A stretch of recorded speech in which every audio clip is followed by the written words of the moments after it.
ایک چھوٹے سے گاؤں میں ایک معصوم بچہ علی اپنی ماں کے ساتھ رہتا تھا۔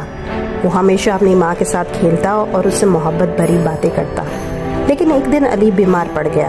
بخار اور سردی نے اس کی حالت خراب کر دی۔ اس کی ماں سمیہ پریشان ہو گئی۔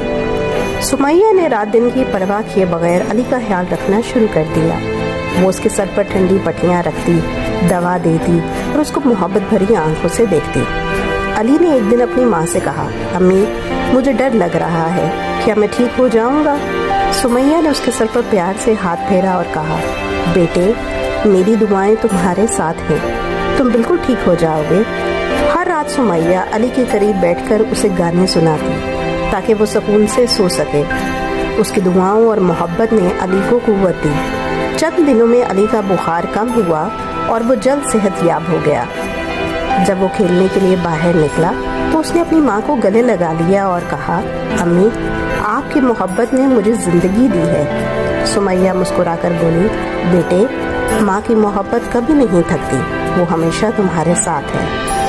اس کہانی سے ہمیں یہ سبق ملتا ہے کہ ماں کی محبت دنیا کی سب سے قیمتی چیز ہے جو کبھی ختم نہیں ہوتی۔